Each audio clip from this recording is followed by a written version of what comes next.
Well, welcome everybody back to Urban Birds and Bees. And you know who we are. We're the podcast where we talk about relationships, responsibility, character, building the community, and everything it takes to ensure that we're going to have a vibrant existence within our community, Black community and beyond. And today, millions know him as Judge Ross. But today, we're going to dive a little bit deeper. So our conversation today is about character is the verdict with none other than Judge Kevin Ross. Kevin Ross, how you doing, sir? I am doing outstanding. Thank you for having me, Kerry. This was long overdue, and here we are. Yes, absolutely, absolutely. So we could not be more thrilled than to have Judge Ross in our midst. As many of you know, I am Dr. Kerry Neal. I am the host and moderator for Urban Birds and Bees, and we're going to get started by... Now, again, we know that you guys know all about his show, America's Court with Judge Ross, but we're going to give you a little bit more insight into who this individual is. So let's do that. Yeah, for real. So Kevin Ross is a television personality, speaker, and writer. Boss Ross, as he is affectionately called. Now, who gave the name Boss Ross? What's interesting about the name Boss Ross is that I met this guy while I was in high school. Okay. I was working at a mall out in here in Southern California. Okay. And I met this guy, and he had this big personality, lots of energy. Yeah. And he was telling me just different things about his life. His father had gone to Stanford and played basketball and ended up being a very successful gynecologist, so they were pretty comfortable financially, and he lived up in this exclusive area. And he was like, well, where are you going to college? And I said, well, I'm thinking about University of Southern California, maybe other schools here in the Southern California area. Oh, you were considering USC at one point? Oh, I was accepted into USC and had planned on going. Oh, really? And then I met my friend, whose name is Sebring, and he said, well, I go to this school called Morehouse. And I was like, I've never heard of it. He was like, you never heard of Morehouse? And I said, no. He said, it's in Atlanta. And I said to him, Georgia? You go to school all the way down in Georgia? I don't understand. I had never heard of historically Black colleges and universities. I didn't know anything about Howard. Interesting. Any of that stuff. And he said, man, you've got Morehouse written all over you. You are the prototype for Morehouse College, and you should check it out, Boss Ross. Oh. And then from that point on, whenever he'd see me, he'd say, Boss Ross, let's go hang out. And that just sort of stuck with me. Okay. And when I ended up getting my show, that was the name. They said, do you have a nickname or something that you use other than just Judge Ross? And I said, well, a friend of mine has called me Boss Ross since I was in high school, and that has sort of stuck. So that's where the name came, and he was instrumental in not only giving me that name, but also steering the trajectory of my life, because I ended up going to Morehouse College, and that's a whole nother story we can get into. Morehouse, man in the house. Well, so, absolutely. Ladies and gentlemen, there you have it. That's the story behind Boss Ross. That's it. That's a beautiful thing. We should also mention, aside from being presiding over Entertainment Studios' nationally syndicated America's Court with Judge Ross. Yes. He's a two-time Emmy-nominated program.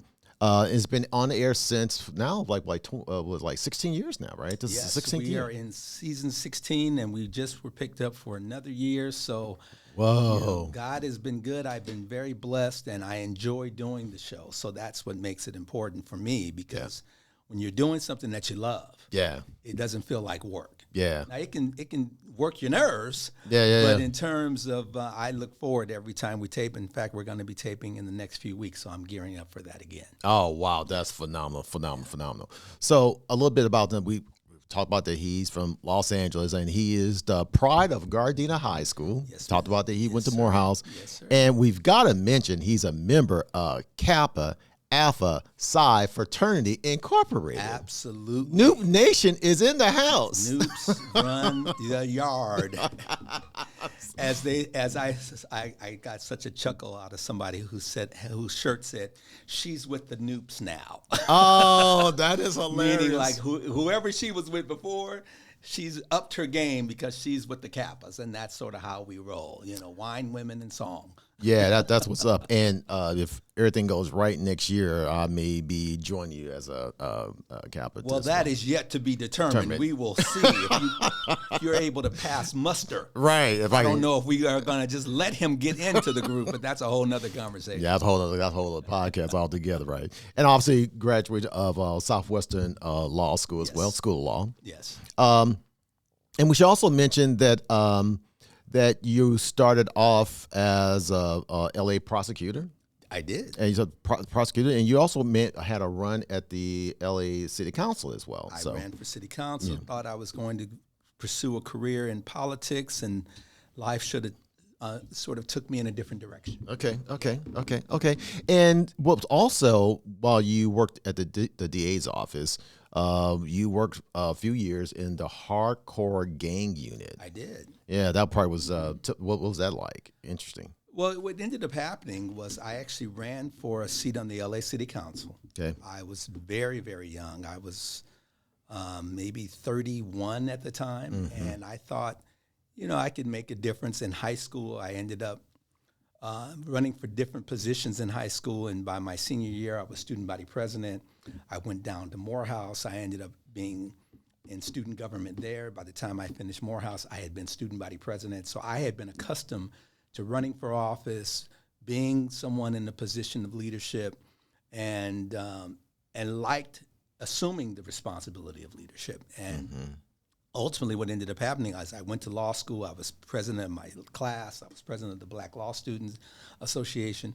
And I said, you know what? I like this political stuff. And I was a political science major. That's what I got my degree in. Morehouse. And all fitting. It just all sort of fell in line. I thought I was either going to be a psychologist, a barber, or a politician. And those were my choices as I was thinking about my life. Well, you got skills with the Clippers too? At one point, not so much now. I was cutting my own hair up until my first season of America's Court. And I'll never forget, I went to go see... Now you got your own glam team now, well, right? No, I went to go see Byron Allen, who's my boss, who selected me to represent the company, which is now Allen Media Group, formerly Entertainment Studios. Okay. We went to New York to present me to advertisers and different people, and we ended up going to the show live with Regis and Kelly. At the time, Regis was still on, and we met the executive producer, and he shared with me, I said, is there any pearls, any words of wisdom that you can leave with me? And he said, I'm going to make it very simple for you. Always listen to your audience. And if you're open to constructive criticism, they will tell you what they like, and they will tell you what you need to kick to the curb. And just be open to the information. And if you are really meant to do this, you're going to have a wonderful career. So we start doing the show. And like I said, I had always cut my own hair. Right. And then the episodes start airing. And, social media can be brutal. And whether it's Facebook, TikTok, Instagram, our own website. The toxicity on social media is next level, bro. Immediately, some of the comments were, fire the stylist. What's up with the kid and play hair? Really? I don't know who is the barber for Judge Ross, but that ain't it. Interesting. And I kept getting these comments. Dude, you did used to have a kind of like a little, Well, it was, it had got me up to that point. Right, It got me the show to begin with. So I thought, I must be doing okay. But it was very clear to me that all these people who had no contact with each other. Right. Other than the fact so that they multiple were people, not just one person, multiple people was making commentary on your hairstyle. Multiple people. And I remember there was the Olympic. That's funny. Was she a skater or a gymnast? There was was it Simone Biles? And they were talking about her hair. It was or Gabby Gifford. There was some. I think it was Gabby. That's who it was. Yeah. And people were commenting about her hair. About her hair. I remember because that. Because it wasn't. It was a little bit more in its natural state. And they were like, "Girl, you better do something with that kitchen in the back, and you better get that hair right." Dude, they went in on her. I remember that. Oh, wow. I remember thinking, this is how I'm feeling. Now, the overwhelming majority of the comments were, we like you, we like your show. Who's this tall drink of water and so forth, and people giving me compliments, and this is my new boo. And so I received that as well. But I had too many comments about my hair that I said, there's something about my hair that's distracting. Right. So then I started getting it professionally cut. Oh, gotcha. And once I started getting it professionally cut, there were no more comments about my hair. Interesting. And so I took that as, okay, it's not a distraction anymore, and they're just able to watch me, enjoy the show, enjoy the content. Right. And the ratings increase. That's interesting. So that comment that was left to me about be open to the criticism and be open to what your audience is telling you, because they will say what they like and they will say what they don't. And had I not been open to receiving that, so what I've come to find is that people who criticize me, the show, you're stupid, that didn't make sense, how did you ever become a judge? And then a few months later, I'll see another comment from that same person. And then a couple of months later, I'll see another comment. And then a year later. A troll. And I'm like, they're not even trolls. They're fans. Oh. They're fans. Okay. And sometimes fans become fanatics. Right. And so there are people who love to watch my show. And there are some of you out there who love to hate watching the show, but you keep watching anyway. And what I have found was there is as many people who hate watch the show as there are people who love to watch the show. Interesting. But they keep watching. They keep watching. And I actually learned that because I used to do talk radio here in Los Angeles. Yes, you did. While I was a prosecutor, and I had a weekend show. My show came on Saturdays. Yeah, KABC, right? On KABC. 790, yeah. From 10 at night to 1 in the morning every Saturday night. Yeah. Now, you would think in Los Angeles. I peeped it out a few times, yeah. Well, and thank you for listening. Yeah. And what I found was, of all the choices you could be making with how you spend your time on a Saturday night, 10 at night to 1 in the morning, you could be at the movies. We've got sporting events. We've got concerts that you could attend. You could be at home watching TV or theater. I mean, LA is a very vibrant city. You've got options.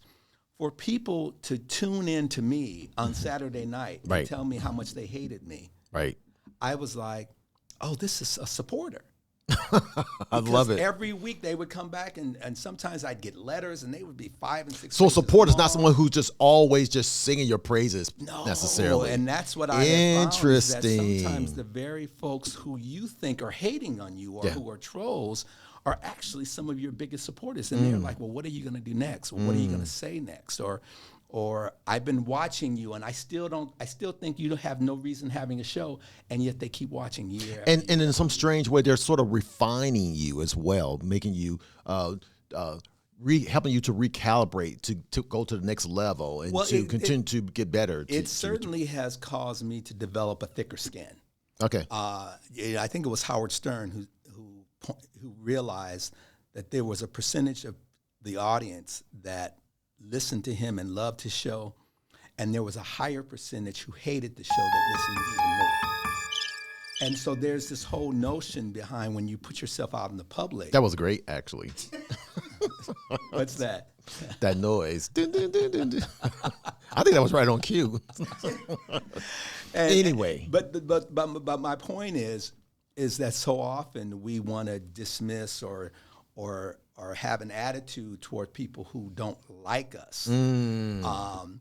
Being on the air now for 16 years, I've come to understand that there are people who started not liking me who are still watching me. Interesting. So there's something about me that has compelled them to go, okay, I want to see where you go next. I want to see what you do or say next. Yeah.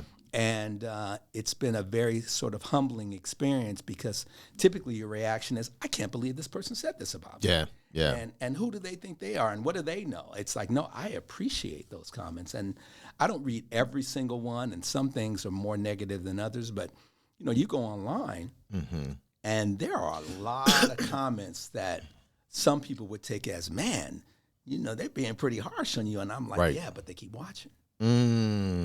So would I rather everyone love me and be on for 2 seasons? Right. Or would I prefer, in my case, which is what my thought is. Right. I'd rather have a little bit of both, but you're still there on this journey with me. Wow. That's very interesting. Ladies and gentlemen, This is Judge Kevin Ross. Oh my God, that was like pretty incredible. We should also mention though that Judge Kevin Ross at the time was the youngest person ever appointed as a judge in the state of California. Was it? Well, you at the got it time? almost right. What ended up happening was I ended up running for office, so I was not appointed; I was elected. Oh, you elected. And Elected. Excuse me. Elected. At one point, up until that point, I was the youngest elected judge in the state of California. Got and it. then since then, there were others who were a little younger. But you blazed a trail. But there was certainly, and not what I set out to do. Like I said, I majored in political science, thinking I want to be a politician. I want to be maybe mayor someday, or heck, perhaps even run for Congress. And when I was in high school, the high school publication wrote an article saying, from ASB president, Associated Student Body president, to member of Congress, and they had this picture of me, and they did this whole article about how I had aspirations of going to Washington, D.C. So I was 17 at the time, but that was sort of my mindset. And then I got into college and realized most politicians, or many of them, had legal backgrounds, which made sense because people are oftentimes in these positions to pass legislation. So to have a legal background ends up serving you well. Yeah. So I said, oh, well, then you know what? I will go to law school. And then I said, well, what am I going to practice in terms of the area of law? And I met this gentleman who had gone to Morehouse. He was an alum. And he did entertainment law. And it was a gentleman named David Franklin. And what was interesting about David Franklin is that he represented a who's who amongst black music and TV artists and so forth. And he was extremely successful. But what impressed me the most was that he couldn't talk. He had a horrible stutter. Oh, okay. And so when he spoke, it felt very challenging to hear him. And yet he came to Morehouse and talked to us about, despite his disability, he was succeeding beyond anyone's wildest imagination. And he represented all these folks. And I said to myself, if he could be this successful doing entertainment law with this communication barrier, and I don't have that barrier, I could probably do this as well. I'm from Los Angeles. I'll go back to LA and I will practice entertainment law, which is essentially contracts and negotiations and so forth. And then I'll use that as a means of leveraging what I learned and that career path, and then at some point segue into politics. So Interesting. That was the plan. So after I finished college, I came back to Los Angeles and said, you know what, I'm going to do entertainment law. And I applied to various schools. And my mother said, I think you should go to this school called Southwestern Law School. And I said, well, why that school? And she said, well, that's where Tom Bradley went. That was about time, but yeah. And big on inclusion over there. And there were a lot of people of color who had gone through that school. They had an evening program, which is what a lot of law schools didn't have at the time. And that's what Mayor Bradley, he worked as a police officer during the day and went to law school at night. And that's how he was able to get through. So, and I had become a member of Kappa Alpha Psi, and our national president at one point was Tom Bradley. Oh, okay. So I was very much persuaded by not only my mom, but the trail that Bradley had blazed himself. And I said, you know what, I think I want to go to that school as well. Got in, went through the process, and after my first year, I clerked for a federal judge, a black federal judge who was the first black federal judge appointed west of the Mississippi. And working with him in federal court and being his law clerk and making sure he... Also, you worked with Tom Bradley. No, I worked with this judge named David Williams. Oh, okay. After I ended up going to Southwestern Law School. Got it. Which was based on me pretty much being influenced by Tom Bradley. Got it. So I go to Southwestern Law School. After my first year, I clerked for this this judge, this black judge. And I said, wow, I think it's kind of cool to be in a courtroom. And then I had a criminal law teacher who was also African-American, and she said, well, what are your aspirations? And I said, well, I think I want to go into politics, but I'm going to pursue entertainment law. Right. She said, I don't think that's a good idea. I said, why would that not be a good idea? And she said, well, because as someone who's worked as a criminal prosecutor, I can tell you there's nothing better than standing up in court and saying, for the people, Your Honor. Kevin Ross, for the people. And she said, so when you make a decision to go into politics, while other people can talk about crime, Right. you can talk about what you've done to help curtail crime. Interesting. You can talk about it with specificity and an authority that other folks won't be able to. She said, and oftentimes when someone's running for office, what you're looking at is how have they previously served? Have they taught? Have they served in the military? Have they done something that shows their commitment to public service? And so she was like, so I would strongly recommend you pursue a career as a prosecutor, do that for a number of years, and then pursue your career as an elected official. And then as it turns out, most politicians, they tend to talk about three areas. They tend to talk about economics in terms of jobs. Right. They tend to talk about safety, which is the whole criminal aspect. Right. And then they tend to talk about the future in terms of youth and parks and how do we advance the society. And so she was like, and of those three pillars, you're going to have a lock on that crime safety component. And so I followed her advice. I was given an opportunity to work in the district attorney's office. I started trying cases even while I was still in law school. Okay. I got a rush off of appearing before juries and arguing my case. And I said, yeah, she's right. I think would be a good fit. So that's what I did. I became a prosecutor. I worked in that capacity for 5 years. And then I said, okay, I think I'm ready to run for office. And that's when I ran, was unsuccessful, but found out that it gave me a window into, as it turns out, media of all things. Interesting. Because in making the decision, I'm just loving how all this stuff is just coming together. And at the time, interesting. You're just kind of, and you never saw it coming like this either. Whack-a-mole, like, okay, I'll try this. Okay, I'll try this. Okay, Yeah. let me see where this goes. Right. Because I ran against an incumbent, Right. who was very well known, and I wasn't. People didn't know me from a can of paint. Sure. So I was told, you know what, you're going to have to put yourself out there more. So I started writing op-ed pieces for the LA Times about crime and safety and 3 strikes and how much money should we spend on rehabilitation versus incarceration and writing these articles. Next thing you know, I'm being invited on local news broadcasts to talk about the articles that I wrote about. And then I appeared in Ebony Magazine and other publications talking about I became this criminal expert who also, and I could write. I knew how to write pretty well. And so I did all of that in anticipation. You co-founded the New Leaders during that time as well? I co-founded an organization. Well, that actually was after the run. Because that was after the run. Office, lost, and realized that I could have won had I been more civically involved. Well, no, had I really galvanized young African American professionals. Oh, because that was a catalyst. That was a sector that I should have performed better in, given that was what I was. I was a young black professional in a city that had an emerging group of young African American and black folks who were looking to get into the space of leadership. Interesting. And so ultimately what ended up happening was I was talking to my friend John Bryan, who you had on as a now guest. John Hope Bryan. John Hope Bryan. Yeah.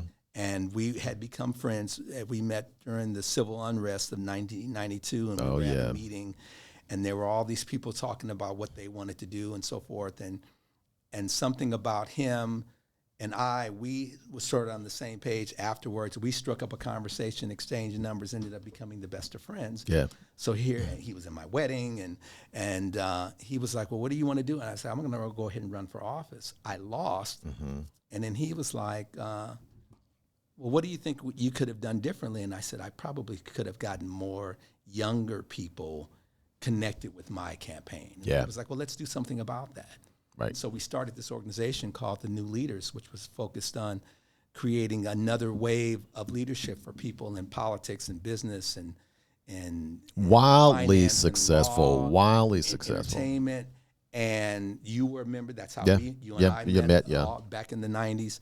And it was really designed, in my mind, so for the next time I ran, I would have this group galvanized, not realizing that once the group came into existence, it really wasn't about me. Right. It was about a group of people who all wanted to not only blaze their own trail, but also connect with other folks. Marriages came out of it, business opportunities, just. As a matter of fact, anybody, I would argue, who is in leadership, particularly in the Los Angeles, Southern California area, that's African American, were a part of the new leaders. Oh, it was generally wildly speaking successful. Yeah, We had politicians wanting to speak and appear before us all the time. We had a lot. Remember, of the police chief came and spoke. Police chief came. We went to the White House and had an event there. We all flew to D.C. and Governor Gray Davis at the time was and Antonio Villaraigosa, who's now running for governor of California. He was a big supporter, and it just became this really amazing group of people. And as you know, we celebrated 30 years last year. Yeah. We all got together. Yeah, and we said, all got together. Where we are. And now many of us have kids. Right. And so we're looking to see if there is an opportunity to pass the baton. I don't see the same groundswell, and it may be because I just don't know who these young people are, but I know we were hungry, and we were like, we called ourselves the new leaders, not the new black leaders, but we were like, we're not even going to put that definition of black, because when you see us, you know who we are. Yeah, you know what we're about, and you know where we're going. Right. So I, was involved with that, but all of that sort of focused on me taking another swing, at the plate when it came time for me to run again. That was sort of the thought. Yeah. And what came out of it was through the new leaders, through. Oh, so you were being strategic. Well, at the time, I was just sort of going, what's next? How do I turn this? As somebody said to me, and I've said this to a number of people, when you run for office, even if you lose, make sure you win. I love that. Wow. So what that means is, in my case, I ran against two other people, and I caused a runoff. And both of them came to me and said, "We want your percentage of votes." And so all of a sudden now I'm a kingmaker as to, well, who should I give my endorsement to? And it was the incumbent and the challenger. I ended up putting my dollar on the incumbent. He wins. Right. And then soon thereafter, he and the other political people in Los Angeles said, okay, he's a player. Right. Let's get him in. And they made me a commissioner for the LA County Parks and Recreations Department. Interesting. So even though I lost the election, next thing you know, I'm representing the 5th district. I think it's the 5th district on the county level for the parks, and which was right up my alley because I was a juvenile prosecutor. I was working with young people. I was teaching 5th graders about Look at all this stuff just coming I had together. All this stuff going on, but not really knowing how it was all going to tie together. Yeah. So I spent a lot of time doing media and getting attention, and what came out of it was, I don't know if I'm necessarily supposed to do politics. Maybe there is a space for me to be a talking head, to be on a CNN. And so I started appearing on CNN and Fox News and MSNBC. MSNBC, yeah. And they were like, we really enjoy you when you come back. NPR as well. I was on NPR, and I started going, I think I have somewhat of a knack for this. And it seems like it's something that's very organically in my wheelhouse. Yeah. And I, of course, I prepared, but because I had been so used to appearing before a jury, right, the whole notion of having an audience, right, was not foreign to me. Right. And then what's interesting is that my father became a Jehovah's Witness. Okay. And if you know anything about the Jehovah's Witness faith, one of the things they do is what they call pioneering. And pioneering is essentially going door to door, right, giving testimonial to the faith. Are you Jehovah's Witness? I am not Jehovah's Witness. Okay. But my parents' divorce actually partly because of religion, because they had two different philosophies on life. So my parents split up, and when I would spend Sundays with my father, he would take me to what's called the Kingdom Hall, which is their church. Right, right. And then afterwards, he would stand in line and he would buy what they called the Watchtower and Awakes, which were the publications that we've all seen the Watch Out magazine. We've seen it all. And it was like, it was 25 cents for a Watchtower, I believe, and 10 cents for Awake. And it was just these pamphlets right. of information. Now, at the time, I didn't realize that the members of the Jehovah's Witness faith, they pay for those publications themselves. And then when they go pioneer door to door, all they're doing is trying to recoup the cost of their expenses. Oh, interesting. So they're not making any money. So they go, they buy the material, and then they go out and sell it door to door. And so what my father had me do was, rather than him knock on the door, he would have me knock on the door. Oh. He would have me knock on the door and say, "Hi, I'm Kevin Ross. I'm here on behalf of the Jehovah's Witness faith and wanted to talk to you about God," and so forth. And I'm like 8 doing this. Right. Not even realizing at the time. Oh, look at this little adorable kid trying to tell me about Jesus. And so my father was actually being very manipulative of the people who knocked on the door, because he was like, "Well, who's going to turn down a exactly, that's what I'm saying, kid right? Because if nothing else, they'll spend 10 cents and say, 'Oh, you're so cute. Here's a dime.'" Right. And so what that did was, it made me somewhat fearless with the whole idea of coming up to people and having conversations. And my mother was just so annoyed with my father for doing that. But it sort of gave me that skill set of talking and communicating at a very young age. So all this stuff sort of became a part of okay, what am I doing with this? I've been an attorney. I ran for office. I didn't win. I like doing this media stuff. I like being of service. And next thing you know, I ended up doing media. And I said, you know what? I think I want to pursue a career in media. Yeah. And at some point, you met up with Byron Allen. I met up with Byron Allen. How did that come about? So I decided to pursue this career in media. I ended up getting a radio gig. Right. And next thing you know, I was like... And this is when you stepped away from... and I was still working in the DA's office. You're still working in the DA's office, okay. Still working in the DA's office, but I'm moonlighting on weekends doing media. Look at that hustle. Look at that hustle. Ladies and gentlemen, hear this hustle. My hustle was in full force. Working in the DA's office and was still burning the candle at both ends on the weekends. I was on a mission, and I said, I want a show. So I put together a sizzle reel and did all of that. Okay. Couldn't get any traction. Couldn't get anyone to give me a gig, either locally or nationally. But I'm still working, and at this point, because I had ran for office, the DA's office were saying, we have this new program in the gang unit where we're going to file injunctions on gang members who are terrorizing local communities. Right. But we need someone who's savvy with media, because not only will you be prosecuting these gang members, but you're going to be a representative, an extension of the DA's. And I assume without not just that, but because you were African American as well. I was African American. I had demonstrated that I was good at representing well in terms of being in front of cameras and mic and media and so forth.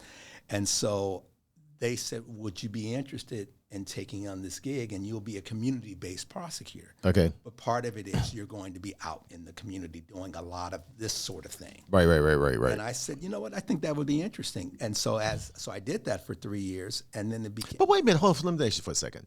So you do understand what was going on. Did you ever feel, and I would assume people probably calling you like a sellout or whatever else, and like that. All the time. Uncle Tom, whatever else. To talk about that process. That's interesting. What's interesting about, let's say, Kamala Harris. Right. Kamala Harris was a prosecutor around the same time as I was a prosecutor. Right. And back then, there was certainly this stigma of, if you're black and you're working as a district attorney or some sort of federal level prosecutor, that you were not really down with black folks. Exactly. And what people didn't realize, and I had a lot of interaction with black defense attorneys. Mm-hmm. When they would come into the court and see me, they would be like, "Oh, thank God it's you." Because at least I know you're going to be fair. You're going to take everything in consideration. You've given my clients breaks sometimes when another prosecutor, maybe of a different background, would not have been as willing to take a risk. Sometimes I dismiss cases. When I was a filing prosecutor, I remember this cop brought in a case and said the suspect took his own head and banged it into the tree. And I was like, I don't believe you. I don't believe you based on just how it read. And I said, we're not even taking this case any further. See, when you're a prosecutor, you have that sort of power. You can dismiss the case. You can plead it down. You can reduce it to an infraction. If it's a felony, you can say, well, we're going to make it, instead of making this a grand theft, we're going to make this just a straight. But how was that interaction I think that's great, particularly talking about character and integrity here. But we also know the DA is always trying to get elected, and oftentimes DAs get elected based upon their conviction rate and so forth. How did that interaction go? Well, because the issue was, for me, I wasn't necessarily looking at what my boss was doing. I was looking at the cases that appeared before me. I had But those politics didn't trickle down to you in that sense? I didn't feel the pressure. You didn't feel the pressure? Because part of it was I typically was very conservative anyway. Okay. But not unreasonable. Okay. So if I had a situation where someone said, hey, this person was double the legal limit for driving under the influence, would you reduce it to what they called a wet reckless? Well, a wet reckless was essentially somebody who may have had one drink, but they weren't to the point of being impaired. Okay. And I was like, well, the legal limit is 0.08. Your client was a 0.17. Okay. So why would I reduce it down to a wet reckless? How does the community benefit just because you're asking me to do this? Right. So there had to, and so then it became a whole thing of, okay, well, Kevin, here's the deal. This person is getting ready to join the military, and they won't be able to go into the service with this DUI on their record. So situations like that, would you be more lenient, or were you just, no, black and white? Well, and that's why when they would see me, they go, okay, you're at least reasonable. Okay, gotcha. So it would be situations where it would be like, well, I tell you what I'm going to do. They're going to plead to the DUI. We're going to stay the sentence for 6 months or a year. Right. Let me see if the person joins and doesn't have any problems in the military, and then he can always come back, and then I'll reduce the charge to a wet reckless. Yeah. I would be open to creative things based on the unique circumstances that appeared before me. Yeah. As opposed to just blanket, no, they're going to plead and they're going to do time, and it was like, well, for this particular person, maybe that's not the best scenario. Right. And I would still get the conviction. Right. So on record, the person had the DUI. Right. It was just a question of, were we willing to maybe shorten their probation period? Because a lot of things were by statute. The California legislature dictated, here's what happens if you get this. Right. So it wasn't as if we had a lot of leeway, but there were ways that we could sort of work around it. And I was very comfortable doing that, because the fact of the matter is, most people who, in my experience, have gone through the criminal justice system, they tend to be males. Right. And they tend to be disproportionately minority. Black and brown. Yeah, I was going to say, yeah. Now, there are more white males in the overall system, right. But given the percentage of the population, the disparity is just so great. And oftentimes, depending on whether or not they had a private attorney or they had someone who had a relationship with the prosecutors, non-people of color tended to get more breaks. And you can just see it across the board. If you had the same person committing the same exact offense, typically you would have people of color being sentenced more harshly. Right. And so I was well, that's been researched and factually proven. Yeah. And so for me, it wasn't about, I just got to get conviction after conviction. It was, how do we make sure that justice is served across the board? Well, hold on, let's talk about that for a second. So because one of the things that may be obvious to people, some more than others, is, although there are statutes that have to be abided by, right? That judges typically have an extraordinary amount of discretion in terms of how they can implement punishment, things like that, and whatever else case may be. And so then we're talking about character is the verdict, and talking about this whole thing. Character, I always tell my kids, character is who you are when nobody's looking. Mm-hmm. And so one of the things I think that's important here is talk about you know what the statistics are. You know whether you are well read on what the trends are. You see who's coming to your courtroom, and you see what's kind of going on. How did you kind of balance that and maybe even backlash from the community? Because they said, look, this brother is putting other brothers in jail and so forth and whatever else. Talk about that for a second. When I was a prosecutor, I remember working in the Inglewood area of Southern California. Right. And we were handling people who were in custody. Okay. And I had a judge who was black. Right. Who had to give them their rights when they were in custody, and he didn't want anyone to talk, move. You couldn't write any. You just had to sit there and let him do his spiel mm-hmm. and not be distracting in any way. Mm-hmm. So I was so busy one particular day filling out the paperwork on all these different people that were in custody because I knew once he came out, I had to put everything down and just fold my hands and sit there and have him do what he did on a daily basis. Right. So I wasn't really paying attention when they started bringing out all the people that were in custody. Right. Because I'm doing what I was doing, and I was like, oh, he's getting ready to come out right now. So when the judge actually goes and takes the bench, and then I stop, and then I look, there are 14 people in custody. Mm. Of the 14, 13 are men. And of the 13 men, 11 or 12 were black. Yeah. That's hard. That's hard. But what was interesting was they were all connected by chains. Wow.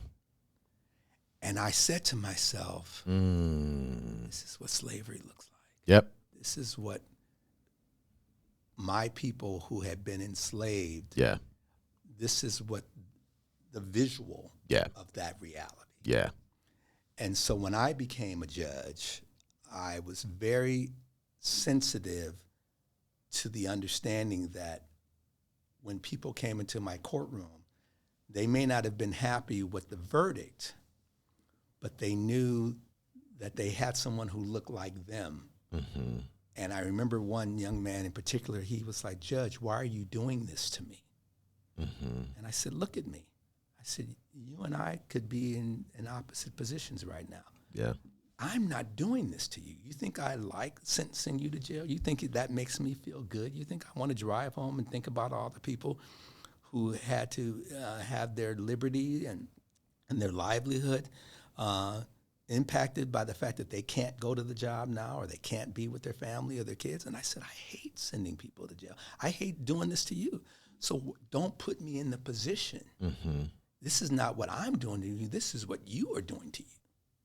I want to see you take advantage of the situation that we're in right now, learn from it, and then come back and say, Judge, I pulled it together. Can you expunge my record?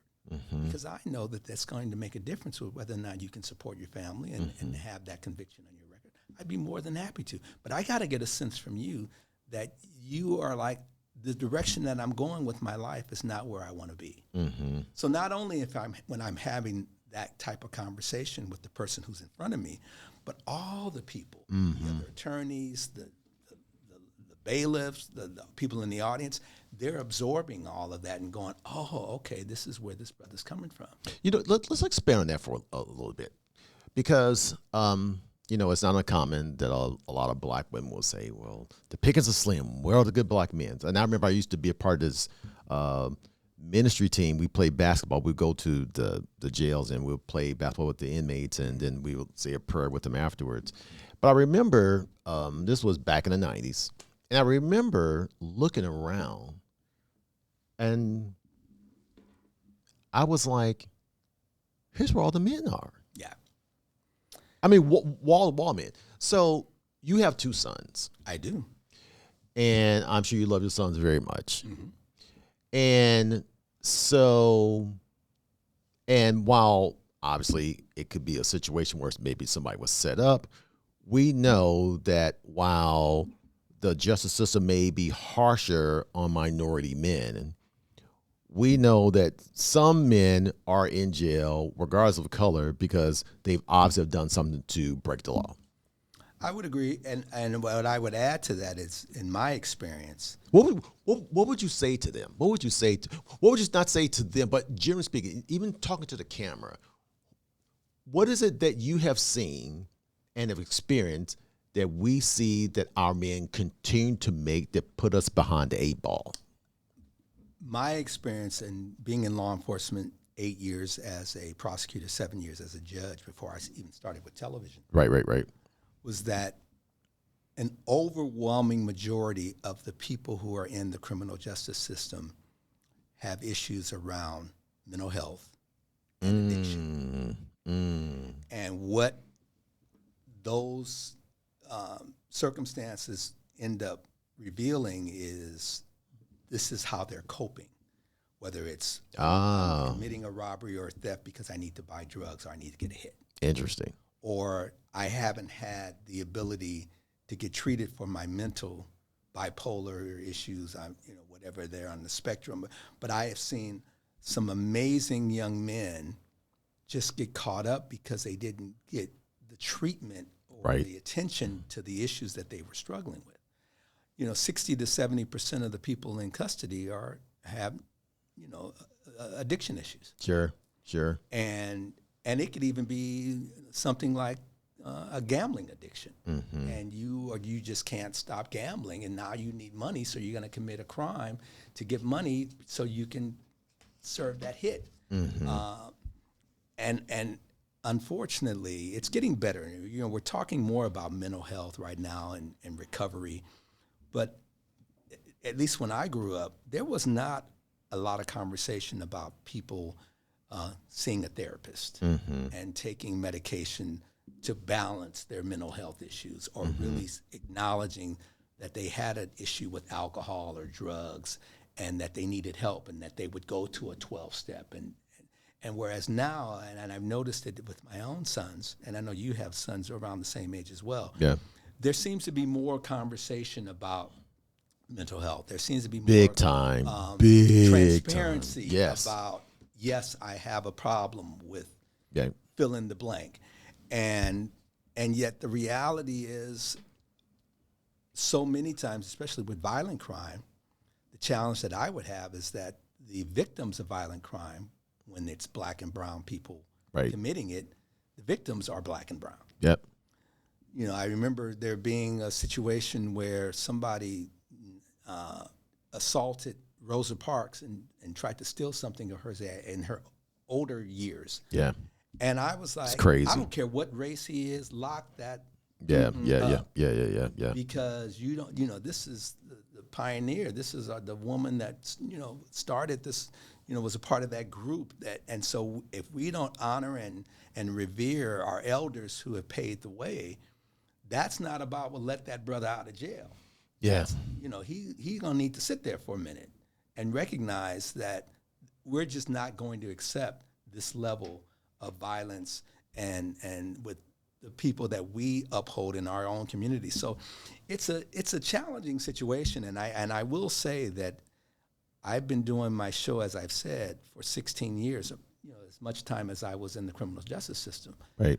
I'm not necessarily dealing with those heavier issues, and because they can take a toll. A lot of folks get burned out. Yeah, for sure. And I know certainly, and me speaking on platforms like this and just having the conversations that I try to have with young people, I'm like, we don't have enough men who are committed to being the example. Yeah. And I see that. So whenever I'm asked to speak in front of high school students or young brothers or even brothers who are incarcerated, Right. Initially I'm like, I don't want to be bothered. I don't want to do it. And then there's this part of me that's like, to whom much is given, much is expected. Yeah. And you are touching someone potentially that you don't even know you're planting a seed that's going to bear fruit in ways that you can't even imagine. Well said. So this is Urban Birds and Bees, and we're here with Judge Kevin Ross, and we got like about 5 more minutes. We'll be very sensitive to your time.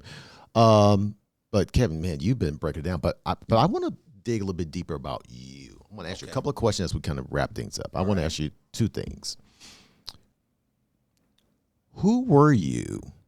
Well, you kind of talked about that, but who are you when you take the robe off and the cameras and lights are not on? And what would you say, what is the biggest misconception people have about you? Well, who am I when I'm not on the bench? Once we turn these lights off and whatever else and things like that. It's who is Kevin interesting. Ross? I was very... Because you're quite the polished, manicured, buttoned-up human being. Well, it's interesting. I mean, your hair, everything is just like perfect, bro. It's like, well, thank you. Are you sure you're not AI? I appreciate the, as they say, you always show grace with a compliment. So I receive all of that. What I've come to learn is that working in entertainment. I mean, do you hurt or do you No, I am AI. I don't feel. I don't experience anything other than joy and sunshine and daffodils and ponies and cotton candy. Right.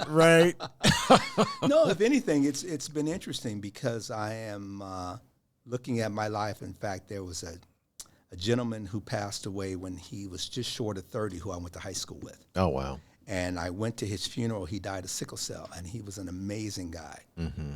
And he and I, we went to the same high school. When I was junior class president, he was a sophomore, and then when I became a senior, I was student body president. Then he became junior class president. Interesting. And when I graduated, he became student body president. I went to Morehouse. He went to UCLA.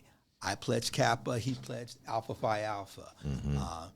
He graduated from UCLA, got accepted into Stanford Law School 16 days after he applied. Wow. And then I went to law school at not as prestigious of a school. Yeah. And so we had this very interesting sort of pattern. I was on the homecoming court in high school, so was he. I drove a Toyota Corolla, he drove a Toyota Celica. I mean, it was sort of weird. Mm-hmm. I say all of that to say that when he died at 29, he was just getting ready to start his first case as an attorney. And never got a chance to prosecute or handle that case. He died beforehand. Wow. He just got married. He proposed to his wife, of course, in Paris under the Eiffel Tower. Right. And so he just had the only way to do it, right? This ideal situation. And every time I find myself feeling like I'm a little depressed, I'm a little unmotivated, I'm a little unfocused, I think of him. Because at his funeral, I sat there, and essentially, when they read his obituary, it was like hearing my own life. Wow. He went to Gardena High School. He was junior class president. Right. He was student. He did this. He went on and did really well in college. He went to law school. And it was like, wow.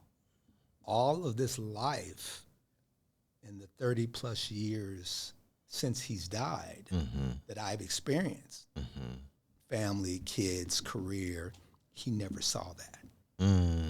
So let me make sure my attitude is in check. Yeah. Because the alternative is to not be here. Yeah. So I even keep a picture of this guy. And it's not like we were super close. Right, but right. It sort of reminds me, because there are those days where it's like, okay, what am I doing? What is going on? Why, I'm getting older. I feel the age that I am. Yeah. But yet part of being on television is the understanding of the power of visual presentation. Yeah.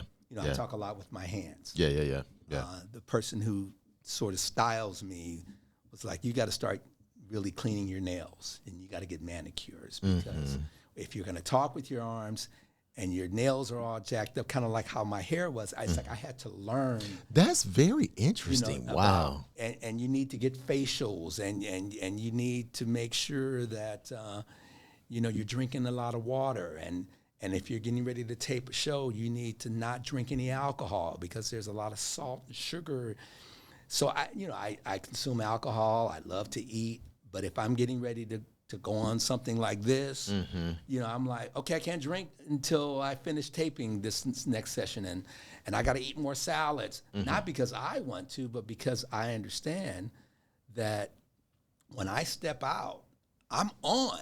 Right. You know, and there is a certain expectation that if you're not going to be on, what's the point? Yeah. And because I've seen how that's benefited me with my show, I sort of carry that with me. Yeah. Yeah. Now, what I looked like a few hours ago is not what I look like now. I'm just saying. You mean you like this I 24 hours a didn't day? wake up like this, you know? But I become very much aware Right. that, you know, I have a brand. Yeah. You do. And we are in a space now where your brand isn't, you know, and across social media, whatever this platform is used to create content, whether it's just with Urban Birds and Bees or, Right.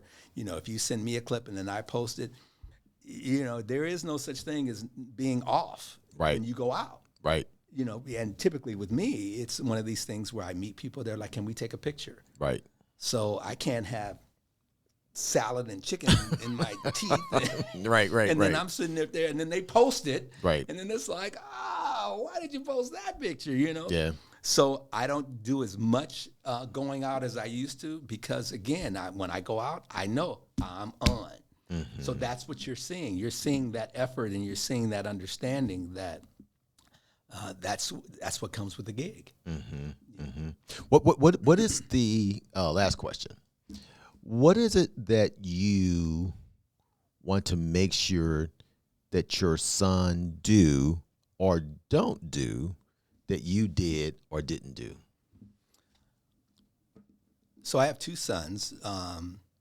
Both, you know, my oldest is moving towards 30. The other one's closer to 25. Yeah, they both went to Morehouse, right? No, one went to Morehouse and ended up transferring and graduating from the University of San Diego. The other went to Arizona State, but the one who went to Arizona State, he's a member of the fraternity Kappa Right. Alpha Psi Yeah. with me.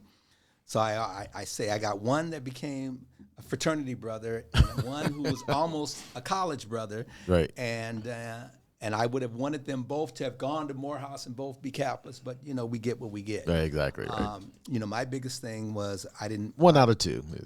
Well, my father wasn't in my life, and so I was very sensitive to the fact that once I knew I was going to have kids, and especially sons, Right. I said, okay, I'm being responsible for raising men. Right. So I want to make sure I'm there for them.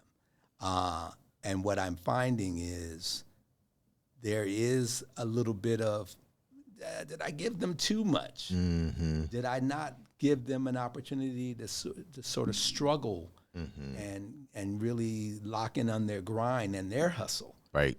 And from a loving standpoint of, I'm going to cover your tuition and I'm going to make sure you have a car and you're not going to have to worry about eating noodles and crackers and peanut butter. And, you know, I ended up being a door-to-door salesman in college just so I could have enough money to have an apartment and not work during school. Sure. I was like, my sons won't have to deal with that. Mm-hmm. Well, I don't necessarily know if that's always a good thing. Yeah. I think there's something to be said for hustle and something to be said for adversity. Mm-hmm. So now I'm at a point where as I'm seeing them come into their own and they're like, well, Dad, can you do? And I'm like, you know, it's going to be a no for me. Yeah. Because I need to see where you all are in terms of your mom and I have laid the foundation. Right. But I want to really see you all come into your own. Mm-hmm. And what I've noticed is parents who have the ability to financially be supportive of their kids and be there, I am definitely seeing a trend where they're like, these guys they're a little too soft. They're a little too lacking in the areas that, and both my sons, they're college graduates, they're good guys. Right. I love them. I'm very proud of them. Yeah. But there was a certain hustle coming from a divorced family, coming from my mom was a secretary and she raised us for a number of years, and we had to struggle. Yeah. And there's something about the struggle that, in my experience, could be beneficial to your work ethic. Yeah, it builds character. It does. Yeah. And sometimes we've got to say no. There's a lot of love in the word no. Right. And I'm learning that lesson even at this age. Although, if either of them decide to have grandkids, I'm probably going to spoil them and give them and shower them as much as I can. But I've told my sons, you know what, take your time, travel, see the world. and make sure you're giving back, because I'm not seeing enough of that. Yeah. And so where even now I don't have to do things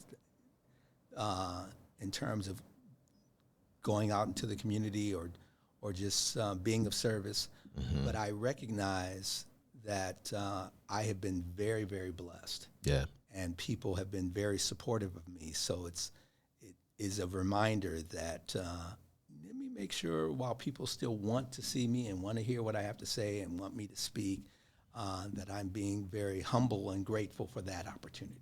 Yeah, right. Ladies and gentlemen, Judge Kevin Ross, give him a big round of applause. The crowd goes wild.